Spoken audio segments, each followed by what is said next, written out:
Hello everyone. आज फिर से इस नए सेशन में आपका हार्दिक स्वागत एवं अभिनंदन है। और एक आज नया टॉपिक, भारत में समाचार पत्रों का विकास। यह भारत में समाचार पत्रों का विकास कंपटीशन की दृष्टि से बहुत ही महत्वपूर्ण है। बहुत अच्छी जानकारी आप लोगों को दूंगा, ध्यान से आप लोग इसको सुने। सबसे पहले देखते हैं कि भारत में समाचार पत्र जो है कब से शुरू हुआ। तो भारत में समाचार पत्रों का विकास जो है ये 1556 में पुर्तगालियों द्वारा प्रिंटिंग प्रेस की स्थापना की गई। और इतिहास में एक 1556 की घटना भी है, वो है हेमू और अकबर के बीच की लड़ाई, वो भी है पानीपत का द्वितीय युद्ध। तो इसको आप कोरिलेट करें, एक दूसरे को जोड़ें तो उससे आपको बिल्कुल कंठस्थ रहेगा। तो प्रिंटिंग प्रेस की स्थापना पुर्तगालियों ने की 1556 में और गोवा में की थी। उसी के बाद कलकत्ता, बॉम्बे, मद्रास, अन्य स्थानों पर भी उसके बाद प्रिंटिंग प्रेस की स्थापनाएं की गई। पहली पुस्तक जो है वह छपी थी 1557 में। पहली पुस्तक जो छपी थी वह 1557 में छपी थी। और भारत में अंग्रेजों का शासन जो है वो शुरू होता है बंगाल से। कहाँ से शुरू होता है? बंगाल से। इसीलिए ज़्यादातर आपके पत्र जो है सबसे पहले पत्र छपना हुए बंगाल से। उसका कारण ये है कि जब बंगाल में अंग्रेजों ने शासन शुरू किया, वहाँ की जनता का शोषण शुरू किया, वहाँ की जनता उबने लगी, तब वहीं से प्रेस भी छपना शुरू हुआ और वहीं से समाचार पत्रों का विकास भी होता है। व्यापक स्तर पर समाचार पत्रों का विकास जो है 18वीं शताब्दी के उत्तरार्ध में शुरू होता है। व्यापक स्तर पर समाचार पत्रों का विकास 18वीं शताब्दी के उत्तरार्ध में शुरू होता है। और प्रथम प्रयास जो है 1766 में विलियम वोर्ड्स के द्वारा 1766 में विलियम वोर्ड्स के द्वारा शुरू किया गया। और भारत में जो अंग्रेजों का प्रथम राजनीतिक युद्ध हुआ वो हुआ प्लासी का युद्ध। वो 1757 में हुआ। और प्लासी के युद्ध के बाद से ही अंग्रेजों के भारत में पैर जमने शुरू हो गए। 1757 में प्लासी का युद्ध, 1764 में बक्सर का युद्ध और 1765 में इलाहाबाद की संधि। 1765 में इलाहाबाद की संधि हुई, उसमें बंगाल, बिहार और उड़ीसा की दीवानी के मामले अंग्रेजों को प्राप्त हो गए। अब आता है भारत में आधुनिक समाचार पत्रों का जनक। तो ये हैं समाचार पत्रों के जनक जेम्स ऑगस्टस हिक्की। इनका नाम है जेम्स ऑगस्टस हिक्की। ये भारत में समाचार पत्रों के जनक हैं। और ये डेट है 1780। उस समय जो ये पेपर पहला भारत का छपा उसका नाम था बंगाल गजट। बंगाल गजट। और ये पेपर 1780 में ये पेपर जो था साप्ताहिक पेपर था। ये कैसा पेपर था? साप्ताहिक पेपर था। और दूसरा पेपर है उसी के बाद आया कलकत्ता जनरल एडवाइजर, ये छपता है 1742 में, 1782 में। और 1773 का रेगुलेटिंग एक्ट आया, उसी के तहत बंगाल का गवर्नर बना वारेन हेस्टिंग्स। बंगाल का गवर्नर बना वारेन हेस्टिंग्स। और जो ये पेपर आया 1780 में है, 1780 में बंगाल गजट। बंगाल गजट ने वारेन हेस्टिंग्स की उसके जो गलत कारनामे थे इस पेपर ने छापना शुरू कर दिया। जब इस पेपर ने उसकी गलतियों को पेपर में लिखने लगा तो वारेन हेस्टिंग्स को बड़ा बुरा लगा, वारेन हेस्टिंग्स को बहुत बुरा लगा। अब दूसरा पेपर आता है भारत का, उसका नाम है इंडिया गजट। इसको आप ध्यान रखेंगे, पहला है बंगाल गजट और दूसरा पेपर है इंडिया गजट। 1784 में आपका तीसरा पेपर है, इसका नाम है कलकत्ता गजट। और 1784 में एक और घटना है, वो पिट इंडिया एक्ट। 1784 की एक घटना और है, पिट इंडिया एक्ट। इसको याद करने का बहुत बढ़िया ट्रिक है कि पहले आप उसको याद करेंगे कलकत्ता गजट 1784 में, फिर उसी में याद कर लेंगे पिट इंडिया एक्ट। 1785 में the oriental magazine of Calcutta, 1785 में the oriental magazine of Calcutta. और 1785 में बंगाल जनरल, 1785 में बंगाल जनरल। 1786 में पेपर आया कलकत्ता क्रॉनिकल, 1786 में कलकत्ता क्रॉनिकल। 1788 में मद्रास कोरियर, 1788 में मद्रास कोरियर।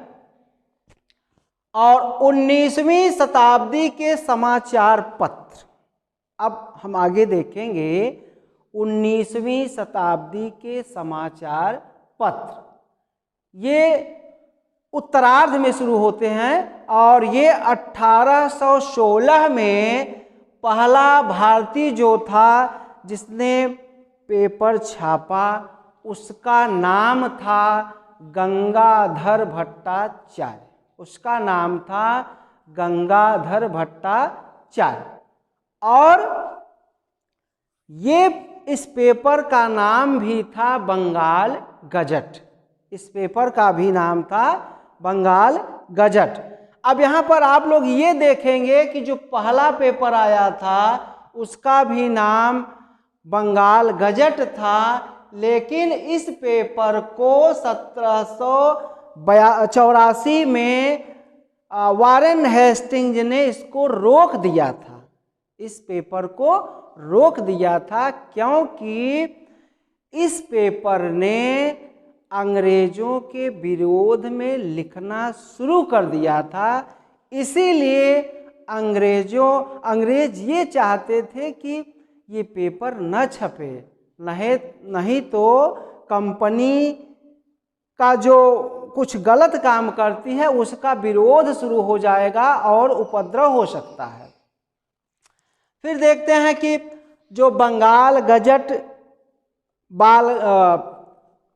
गंगाधर भट्टाचार्य ने छापा, उसके बाद 1818 में कलकत्ता जनरल, 1818 में कलकत्ता जनरल जेम्स बकिंघम के द्वारा ये पेपर छपा।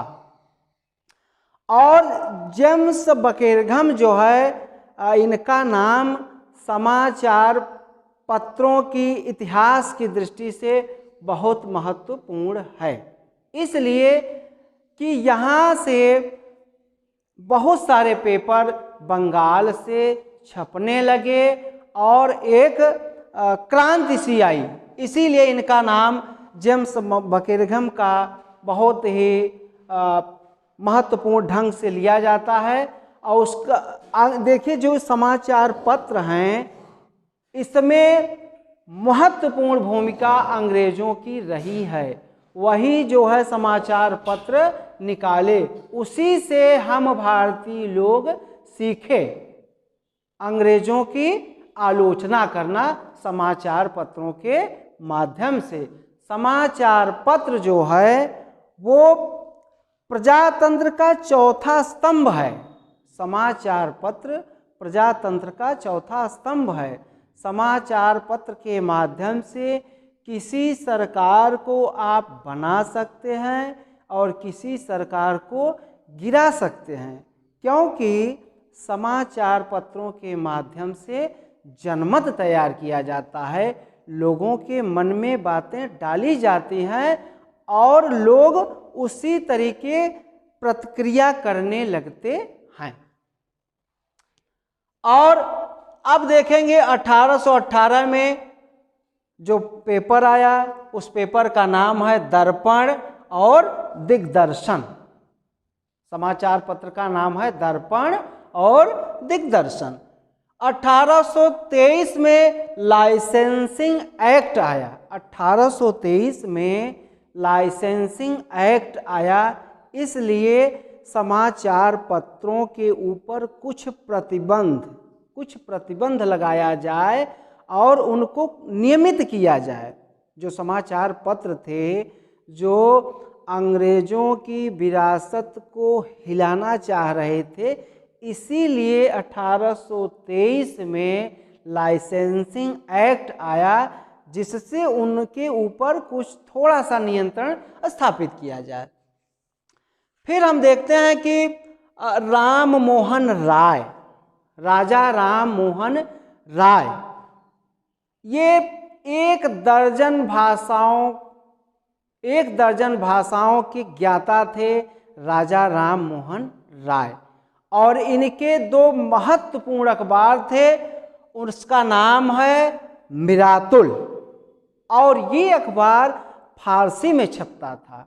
वो अंग्रेजी, फारसी, उर्दू, अरबी, फ्रेंच, बहुत सारी भाषाओं के ज्ञाता थे और भारतीय समाचार पत्रों के राष्ट्रवाद के अग्रदूत भी माने जाते हैं। वो ऐसे प्रथम व्यक्ति थे जिन्होंने भारत की जो सामाजिक बुराइयां थी वो समाचार पत्रों, पत्रिकाओं और पुस्तकों के माध्यम से उजागर किया और उनको राजा की उपाधि अकबर द्वितीय ने दिया था। किसने दिया था? अकबर द्वितीय ने। और उनकी मृत्यु हुई थी ब्रिटेन में।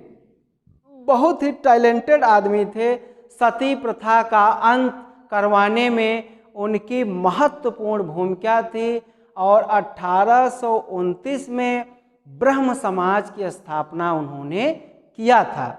तो उनका जो पहला अखबार था मिरातुल, वो फारसी में था और दूसरा अखबार था संवाद कौमुदी, ये था बंगाली में।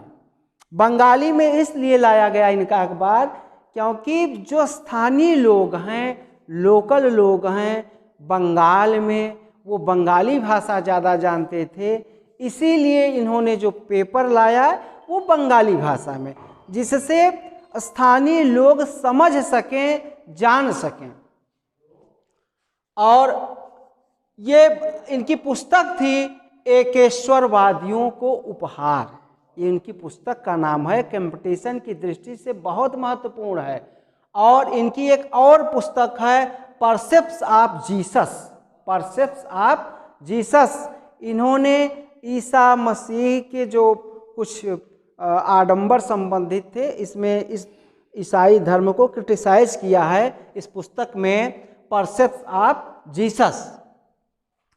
राष्ट्रीय प्रेस के संस्थापक भी इनको माना जाता है। अभी मैंने बताया था राष्ट्रीय प्रेस के संस्थापक भी थे राजा राम मोहन राय। अब हिंदी समाचार पत्र भी आगे आते हैं और हिंदी समाचार पत्र सबसे पहला पेपर था उदंड मार्तंड। सबसे पहला पेपर था उदंड मार्तंड। ये 1826 में छपता है। ये पेपर कब छपता है? 1826 में, उदंड मार्तंड। और ये हिंदी का पेपर था और इसके संपादक थे जुगल किशोर शुक्ल। उनका नाम था जुगल किशोर शुक्ल। और अगला पेपर है अमृत बाजार पत्रिका। ये बहुत ही मशहूर पेपर था अमृत बाजार पत्रिका। ये बंगाली में छपता था और शिशिर कुमार घोष इसके संस्थापक थे। इसके संस्थापक थे शिशिर कुमार घोष। इस समाचार पत्र ने अंग्रेजों की धज्जियां उड़ानी शुरू कर दी, अंग्रेजों की पोल खोलनी शुरू कर दी। अंग्रेजों को बहुत क्रिटिसाइज किया था अमृत बाजार पत्रिका ने। इसीलिए उस समय अंग्रेजों का जो शासन था भारत में, उस समय था लॉर्ड लिटन। उसका नाम था लॉर्ड लिटन।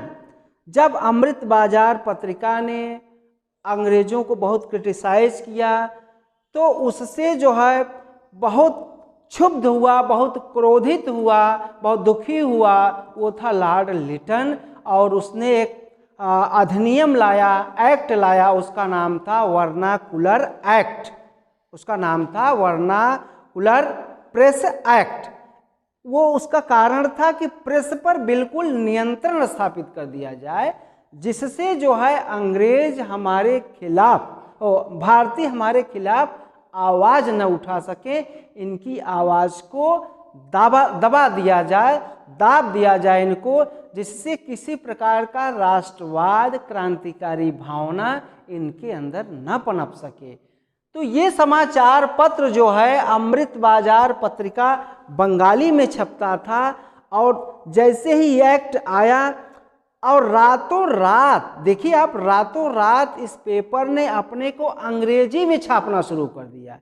ये पेपर जो है अंग्रेजी में छापना शुरू कर दिया और इस पेपर पर अंग्रेजों का प्रतिबंध नहीं लग सका। और वहीं पर दूसरा पेपर आपका जो सोम प्रकाश है, यह पेपर ईश्वर चंद्र विद्यासागर का है और इस पेपर पर वर्नाक्यूलर प्रेस एक्ट के तहत कार्रवाई हो गई और ये पेपर बंद हो गया, जबकि अमृत बाजार पत्रिका नहीं बंद हुआ। क्यों? क्योंकि उसने रातों रात उस पेपर ने अपने को अंग्रेजी में छापना शुरू कर दिया था। अब देखते हैं कि गांधी जी का भारतीय राष्ट्रीय आंदोलन में, देश को आज़ाद कराने में बहुत महत्वपूर्ण भूमिका थी। वो उनको जो है अल्बर्ट आइंस्टीन जो एक वैज्ञानिक था, अल्बर्ट आइंस्टीन गांधी जी का समकालीन था और उसने कहा था कि आने वाली पीढ़ी शायद ही जान सके कि गांधी जैसा हाड़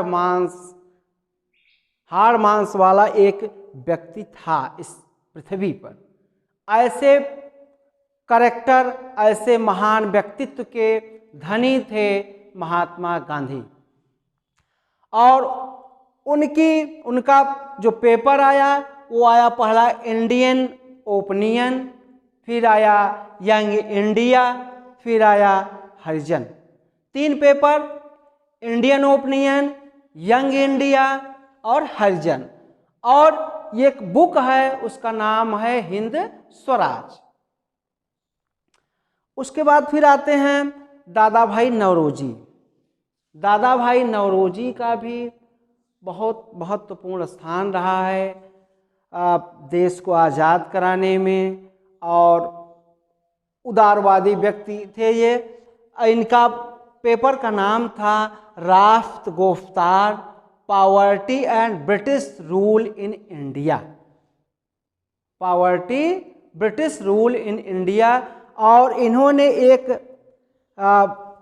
poverty and British rule in India, और इन्होंने कहा था कि किस तरीके भारत का धन जो है, भारत का धन जो है विदेश जा रहा है, इन्होंने इस किताब में लिखा था। अब इसी में एक महत्वपूर्ण हिंदू महासभा के अग्रगणी थे, उनका नाम था मदन मोहन मालवीय। मदन मोहन मालवीय का भी समाचार पत्रों में बहुत महत्वपूर्ण इनकी भी भूमिका रही है। और इनके पेपर थे अभ्युदय, हिंदुस्तान और लीडर। अभ्युदय, हिंदुस्तान और लीडर। बीजी तिलक जो राष्ट्रवाद को जगाने में बहुत ही महत्वपूर्ण कार्य किए, इनके दो पेपर मराठा और केसरी। मराठा इंग्लिश में था, इसको आप लोग ध्यान रखें कि मराठा इंग्लिश में था और केसरी जो था वो मराठी में था। इन दोनों पेपर्स के माध्यम से भारत में राष्ट्रवाद बहुत उग्र रूप धारण कर लिया था। अरविंद घोष का नाम इतिहास में और इस राष्ट्रवाद के आंदोलन में बहुत ही श्रद्धा से नाम लिया जाता है, बहुत आदरपूर्ण ढंग से इनका नाम लिया जाता है। और जो उग्रवादी विचारक थे, गरम दल के नेता थे लाल बाल पाल, और चौथा नाम था अरविंद घोष। इनके ऊपर अलीपुर षड्यंत्र केस के माध्यम से अंग्रेजों ने इनको फंसा लिया था, और ये भी आईएएस की परीक्षा, आईसीएस की परीक्षा दिए थे, ये भी कम्पिटिट किए थे, लेकिन राष्ट्रवाद में कूद पड़े। और चूंकि अंग्रेजों का, हमारा देश जो है अंग्रेजों से गुलाम था, इसीलिए इन्होंने भी आईसीएस की परीक्षा छोड़ दी थी और घुड़सवारी में जानबूझ करके फेल हो गए थे। लेकिन बहुत ही टैलेंटेड व्यक्ति थे। जब अलीपुर षड्यंत्र केस में अंग्रेजों ने फंसा दिया तो ये बहुत दुखी हुए, और ये जो है ये अंग्रेजों के षड्यंत्र से दुखी हुए और ये ब्रिटिश भारत से निकल गए। ब्रिटिश भारत से निकल गए और ये गए कहाँ? जहाँ फ्रांसीसियों का शासन था, पुदुचेरी गए, और वहाँ ओरविलो एक जगह है, वहीं पर इन्होंने अपना आश्रम स्थापित किया, अरविंदो घोष सोसाइटी जो एक इनका आश्रम था। और उस आश्रम के माध्यम से इन्होंने भारत में बहुत से रचनात्मक कार्य किए। इनके पेपर हैं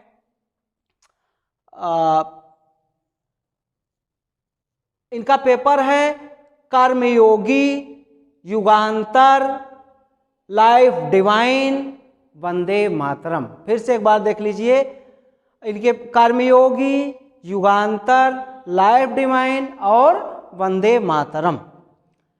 फिर एक और क्रांतिकारी नेता, एक बहुत ही माइंडेड नेता, राष्ट्रवादी नेता, सुरेंद्रनाथ बनर्जी। इनके भी पेपर थे the Bengali, a nation in making. अब एक आयरिश लेडी जो भारत को आज़ाद कराने में अपना बहुत योगदान दी हैं, श्रीमती एनी बेसेंट। इनके भी दो पेपर कॉमनवेल्थ और न्यू इंडिया। कॉमनवेल्थ और न्यू इंडिया, होम रूल जो आंदोलन चला था उसमें बीजी तिलक के साथ बहुत सारा काम की थी ये। अगले हैं पंडित नेहरू। पंडित नेहरू का paper discovery of India glimpses of world history, glimpses of world history. और ये बहुत मशहूर पुस्तक है बंदी जीवन।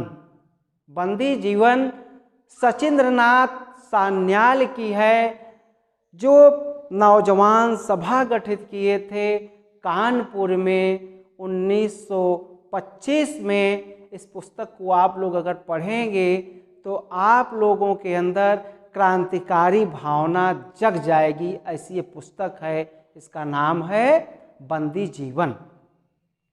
और आर्य समाज ने भी बहुत योगदान दिया है भारत के राष्ट्रवाद में, और भारत की में शिक्षा की अलख जगाने में बहुत काम किया है। और वो आपके हैं सत्यार्थ प्रकाश, जिसकी पुस्तक है स्वामी दयानंद सरस्वती। इन्होंने 1875 में आर्य समाज की स्थापना की थी, और इनकी पुस्तक सत्यार्थ प्रकाश। और आर्य समाज के माध्यम से सबसे ज़्यादा अगर भारत में विकास हुआ था तो वो शिक्षा का विकास हुआ था। आज इन्हीं बातों के साथ वाणी को विराम देता हूँ। आप लोग स्क्रीनशॉट ले लेंगे और इसको ध्यान रखेंगे। आप लोग ध्यान देंगे, ये पुस्तक है दादा भाई नौरोजी की, वो पॉवर्टी एंड अन है, अन ब्रिटिश। यहाँ पर अन लिख लेंगे, un poverty and un British rule in India. इसको ध्यान दे लेंगे क्योंकि कंपटीशन में पुस्तक बहुत पूछी जाती है। इसको ध्यान दे लेंगे। धन्यवाद।